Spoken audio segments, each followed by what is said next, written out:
Hey friends, good evening. I'm Dr. Ashutosh Gupta and I'm a consultant in fetal medicine. So today we're going to talk about the real world uses of this NIPT. So NIPT is a non-invasive prenatal test. Okay, so as we believe that the baby and the mother, they live in mirrors. So after 10 weeks, there is some amount of fetal DNA which is there in the mother's blood to that large extent that if we draw some 10 ml, 7, 8 ml, 10 ml of the maternal blood, we can extract that cell-free fetal DNA in the maternal serum, meaning thereby that the fetal DNA can be extracted in the mother's blood, and then we can do those tests and can identify the genetic makeup of the baby, right? So this is the basic premise of the non-invasive prenatal testing that we call as an NIPT, right? So let us first understand the basic uses and the advantages. So probably we're going to talk about, we are going to restrain ourselves to the real world examples to really to do with our day-to-day routine. So it was being basically intended to see for trisomy 21, 13 and 18.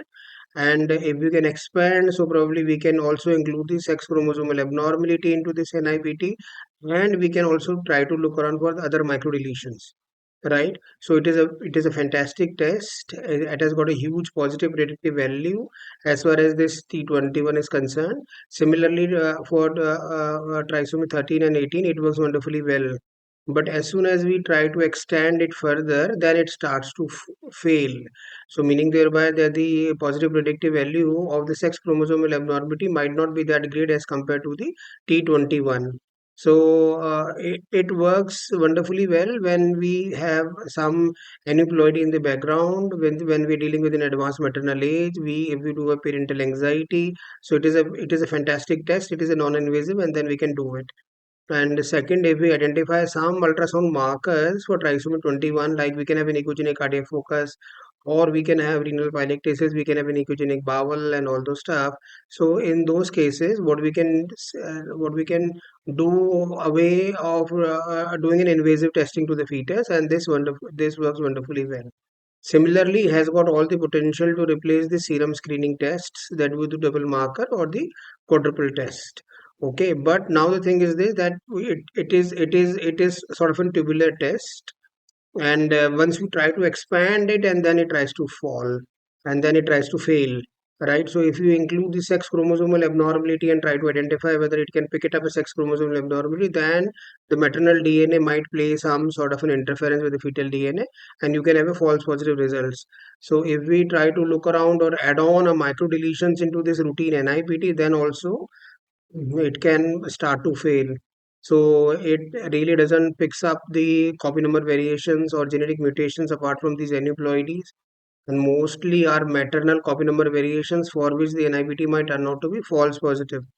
And so maternal DNA, the placental DNA meaning thereby the CPM, it is called as a confined placental mosaicism, and maternal sort of an mosaicism or maternal DNA. Similarly, whenever we are talking about an high BMI or a diabetic or an autoimmune conditions or a vanishing fetus, then also the fetus can also be responsible for this false positive results in the NIPT, right? So it is a very good test and has to be taken into the right context.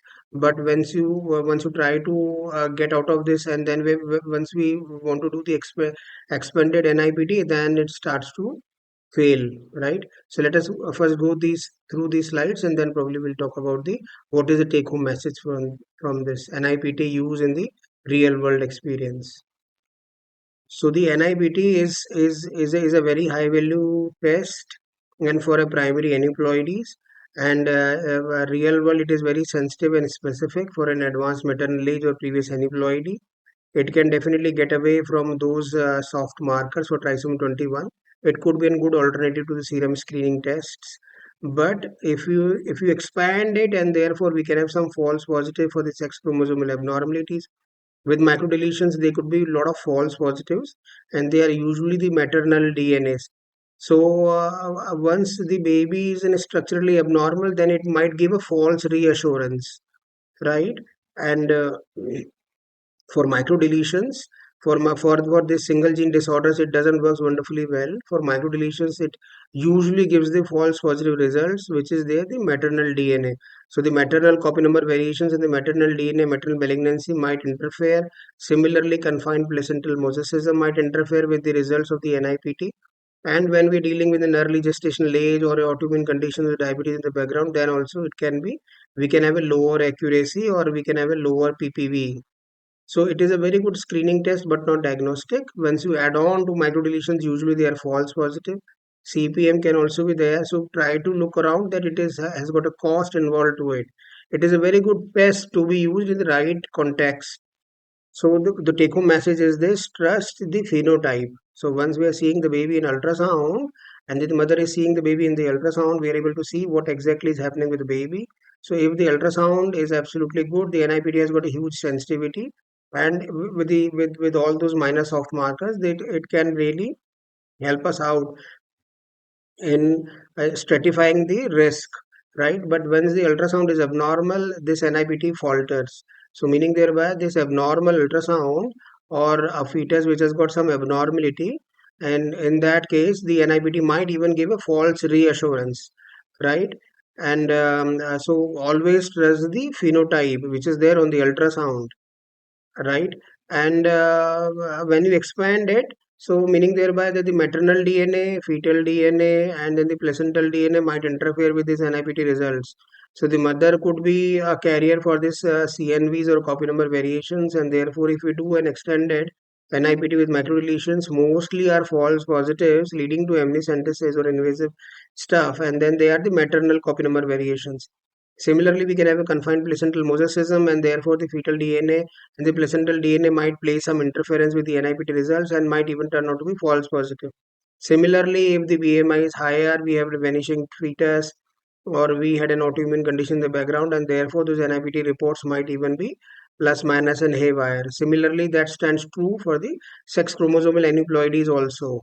Right, so the maternal DNA might interfere with the fetal DNA, and therefore we might have some sort of a juggling with the sex chromosomal abnormality. So the false positivity, the PPV might not be that great for sex chromosomal abnormality as compared to the T21.